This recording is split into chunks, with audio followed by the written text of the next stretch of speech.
बिस्मिल्लाहिर्रहमानिर्रहीम। अस्सलाम वालेकुम डियर स्टूडेंट्स, आज का हमारा टॉपिक है users, data administrators, database administrators. हम तीन तरह के एक्सपर्ट्स यूज़र्स के बारे में भी देखेंगे, नॉन एक्सपर्ट यूज़र जो एंड यूज़र है हमारे पास वो भी देखें, जो जिनका ताल्लुक डेटाबेस से होता है, जो डेटाबेस मैनेजमेंट सिस्टम बनाने के अमल में शामिल होते हैं, इन्वॉल्व होते हैं, डाटा गैदर करते हैं और जो डेटाबेस को एक्चुअली मैनेज करते हैं और जो डेटाबेस को at the end users use करते हैं। ये हम three types of different users देखेंगे, इनकी हायरार्की देखेंगे।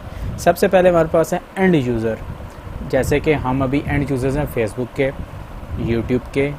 हम उसको सिंपली यूज़ कर रहे हैं, हम इसको एक्सेस करते हैं। हमारे पास एक लॉगिन पैनल है जिससे हम लॉगिन हो जाते हैं और एक इंटरफेस है जिसकी मदद से हम उसको यूज़ कर सकते हैं। हम एंड यूज़र्स हैं, हम उसमें शामिल नहीं हैं उसकी बैकएंड प्रोग्रामिंग में, तो ये कहलाता है एंड यूज़र।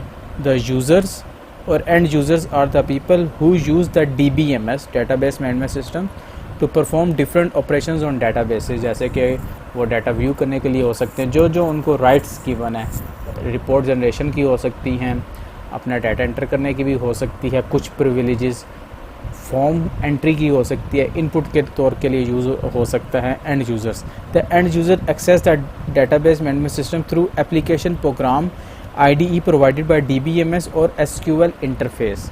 जो कि एंड यूज़र्स हैं, डेटाबेस मैनेजमेंट सिस्टम का उनको इंटरफेस प्रोवाइड किया जाता है और एक्सेस राइट्स दिए जाते हैं कि वो व्यू कर सकते हैं, ऐड कर सकते हैं, अपडेट कर सकते हैं या नहीं, डिलीट कर सकते हैं या नहीं। तो जो जो उनको राइट्स हैं उसके मुताबिक वो उसको यूज़ कर सकते हैं।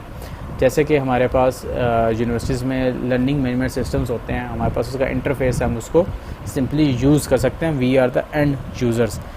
एंड यूज़र जो उनसे उनके पास टेक्निकल नॉलेज होना ज़रूरी नहीं है, उनको सिंपली रन करना आना चाहिए कि वो कैसे डाटा को व्यू कर सकते हैं, देख सकते हैं सिंपली इजी स्टेप्स में। ताकि इसीलिए हम पढ़ते हैं ह्यूमन कंप्यूटर इंटरफेस HCI, ताकि easy to easily manageable interface हो, ताकि जो भी यूज़र है उसको फर्स्ट गो में ही उसकी नो हाउ हो जाए और जैसे जैसे उसको इस्तेमाल करता जाए उसके लिए ईज़िली वो उसको ईज़िली यूज़ कर सके। The end users don't need to have complex knowledge of computer systems. उनको नहीं चाहिए कि वो कंप्यूटर नॉलेज इनके पास होना चाहिए कि हार्डवेयर कैसे हैं, सॉफ्टवेयर कैसे बने हैं, प्रोग्रामिंग लैंग्वेजेस कौन सी यूज़ हो रही हैं, तो उसकी डेप्थ में जाने की ज़रूरत नहीं है। सिंपल वो अपना जो ऑपरेशंस हैं, बेसिक ऑपरेशंस हैं, वो परफॉर्म कर सकें। वो उनको फ़र्स्ट ट्रेनिंग भी प्रोवाइड की जा सकती है, फ़र्स्ट ट्रेनिंग के बाद वो आगे उसको खुद यूज़ करें। और कुछ इंटरफेसेस इतने ईज़िली डेवलप किए जाते हैं ताकि वो ईज़िली खुद से उसको यूज़ करते हैं, तो उससे फिर नेक्स्ट टाइम मोर ईज़िली उसको एक्सेस कर सकते हैं।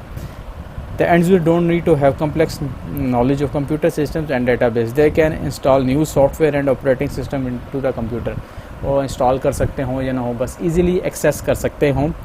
इनको हम कहते हैं एंड यूज़र्स, जो कि डेटाबेस को यूज़ करेंगे basically for viewing any record related to them according to the given access rights. Second type of जो यूज़र्स हैं, डाटा एडमिनिस्ट्रेटर, बहुत इंपॉर्टेंट है डेटाबेस बनाने में, ये सबसे इम्पोर्टेंट है। बेसिकली ये कंपनी के मैनेजर ही होते हैं जो कि डिटेल्स प्रोवाइड करते हैं कि ये डाटा डेटाबेस में होना चाहिए, कौन सा डाटा होना चाहिए, किस फॉर्म में होना चाहिए, कितना होना चाहिए, जिसके बेसिस पे डेटाबेस एडमिनिस्ट्रेटर डेटाबेस क्रिएट करता है। तो data administrator is a person who is responsible for the entire data resource of an organization. He develops functional requirements for the database being used in the organisation.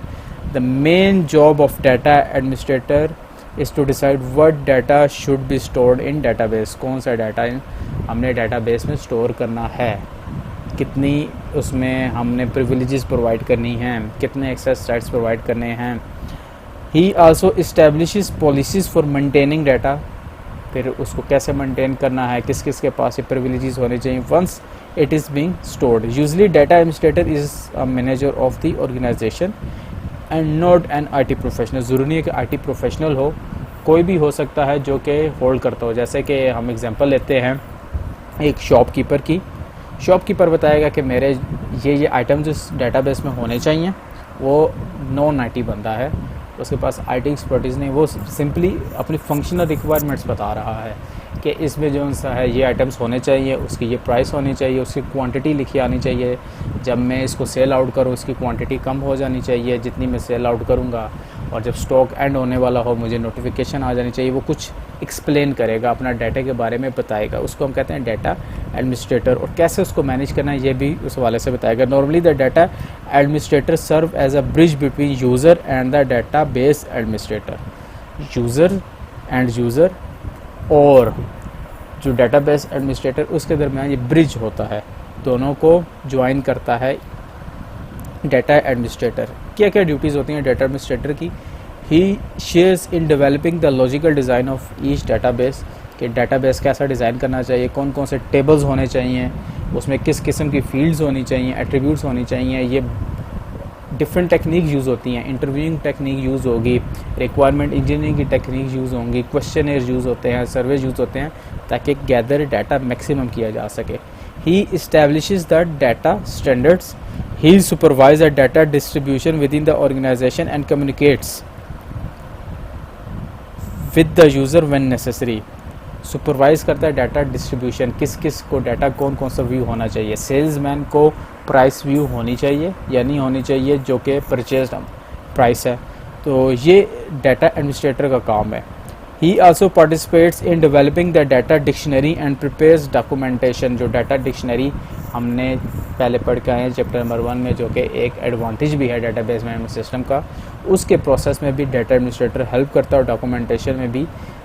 He conducts user training when needed, जो इसके सब ordinates हैं उसकी ये training conduct कर सकता है कि ये आपने ऐसे यूज़ करना है, एंड यूज़र्स को ये ट्रेनिंग प्रोवाइड कर सकते हैं, बेसिक ट्रेनिंग।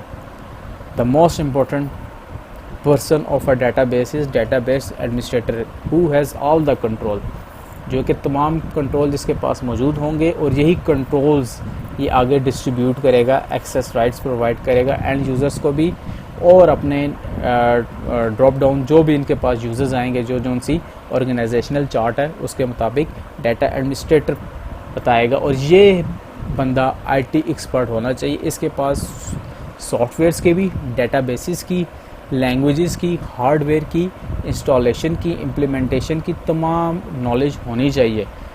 ये हाईली पेड जॉब है, जैसे कि आप अभी पढ़ रहे हैं, अभी सेकंड ईयर में, अल्लाह आपको कामयाब करे। आप जब नेक्स्ट फेज़ में जाएंगे तो आप भी इस रोल के लिए, आप इस पोस्ट के लिए एलिजिबल हो जाएंगे। आगे आप इसको मज़ीद अगर आप सीएस करते हैं, आईटी करते हैं, सॉफ्टवेयर इंजीनियरिंग करते हैं, तो इस पोस्ट के लिए आप भी एलिजिबल हो जाएंगे। बेसिकली डाटाबेस एडमिनिस्ट्रेटर क्या है? The database administrator plays very important role in database management systems environment. The database administrator is responsible for designing, complete design ये प्रोवाइड करेगा, प्लानिंग भी करेगा, डिज़ाइनिंग भी करेगा, कोऑर्डिनेट किससे करेगा? डाटा एडमिनिस्ट्रेटर से, and monitoring the database system, और तमाम मॉनिटरिंग करेगा जैसे जैसे बिल्डअप किया जाएगा इन द फॉर्म्स ऑफ हम कह सकते हैं steps. The database administrator is an IT professional, he must be technically competent, having excellent communication and management skills। उसके पास दोनों स्किल्स होनी चाहिए, कम्युनिकेशन स्किल्स भी, मैनेजमेंट स्किल्स भी, और IT प्रोफेशनल होगा जिसके पास नो होनी चाहिए कि कैसे मैंने SQL यूज़ करना है, कौन सी डाटाबेस में यूज़ कर रहा हूँ, और Oracle का सर्टिफिकेट होना चाहिए अगर वो Oracle को यूज़ कर रहा है। He must be expert to install and operate complex hardware and to handle the hardware problems। जो डाटाबेस जब बिल्ड कर लिया जाएगा, आफ्टर डिज़ाइनिंग प्रोसेस उसकी इम्प्लीमेंटेशन का प्रोसेस आएगा, जो कि कंप्यूटर सिस्टम में आपने उसको इंस्टॉल करना है, सेटअप करना है, तो उसके पास नॉलेज होनी चाहिए कैसे किया जाएगा। He must also have the knowledge of general purpose programming languages को नो हाउ होनी चाहिए, डेटाबेस लैंग्वेजेस, उससे स्ट्रक्चर्ड क्वेरी लैंग्वेज SQL, और जो भी डाटाबेस की लैंग्वेजेस यूज़ होती हैं और टेक्निक यूज़ होती हैं उसके बारे में उसे नो होनी चाहिए। And to handle complex softwares. उसकी ड्यूटीज़ क्या क्या हैं डाटाबेस एडमिनिस्ट्रेटर की? Duties of DBA database administrator, installing and managing the database management system, install करेगा, मैनेज करेगा, coordinating and monitoring, coordination and monitoring करेगा जैसे हमने अभी पीछे देखा, designing the structure of the database, allocating user name and password to each user, access rights देगा कि इसके पास ये यूज़र नेम है, ये पासवर्ड है, और ये राइट्स है कि जिसको व्यू कर सकता है, एग्जीक्यूट कर सकता है, अपडेट कर सकता है, एडिट कर सकता है, यानी कौन से राइट्स इसके पास होंगे। Maintenance of operational system maintain करेगा, इसमें डे बाय डे कोई इम्प्रूवमेंट चाहिए, अपडेट्स चाहिए, उनको अपडेट्स करेगा। Creating backup of data regularly, backup बहुत इंपॉर्टेंट है कि आपका अगर डाटा लॉस हो जाए किसी भी वजह से, वो नेचुरल हैज़र्ड्स भी हो सकते हैं, कोई हैकिंग अटैम्प्ट भी हो सकती है, तो आपका डाटा बैकअप होना चाहिए रेगुलरली। वो डिपेंड करता है ऑर्गेनाइजेशन टू ऑर्गेनाइजेशन, जैसे मैं पहले बता चुका हूँ। कुछ ऑर्गेनाइजेशन साइमल्टेनियसली जैसे जैसे अपडेट हो रहा है उसका बैकअप क्रिएट करें, कुछ डेली करें, कोई वीकली करें। तो ये भी जिम्मेदारी किसकी है? डेटाबेस एडमिनिस्ट्रेटर की।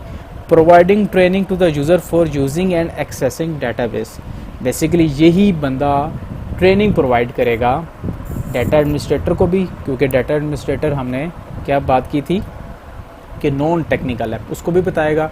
फिर वो आगे ट्रेनिंग अपने सबऑर्डिनेट्स को दे सकता है और बाकी एंड यूज़र्स को भी ये ट्रेनिंग प्रोवाइड कर सकता है कि ये सिस्टम ऐसे रन होगा, ऐसे इसको आपने यूज़ करना है, ऐसे इसमें से रिपोर्ट्स आप गैदर कर सकते हैं, ऐसे फॉर्म्स में डाटा एंट्री हो सकती है, ऐसे अगर आपने कोई इसमें मॉड्यूल ऐड करना है किया जा सकता है। तो ये बहुत इंपॉर्टेंट है। तो आज का जो हमारा टॉपिक था इसमें हमने 3 तरह के यूज़र्स देखे, data administrator, database administrator and the end user, normal users. आज के लिए इतना ही। आज हमारा चैप्टर नंबर 2 एंड हो गया है। आप सबसे गुजारिश होगी कि आपको इसका हेल्पिंग मटेरियल गूगल ड्राइव पे अपलोड करके मिल जाएगा, आप उसको एक्सेस कर सकते हैं, उसको रीड आउट करें और आपकी जो सेल्फ असेसमेंट की एक्सरसाइज है, जैसे कि आपने चैप्टर नंबर 1 के एंड पे की थी, आपने इसको भी रेडी करना है। अंटिल नेक्स्ट टाइम, अल्लाह हाफिज़, थैंक यू।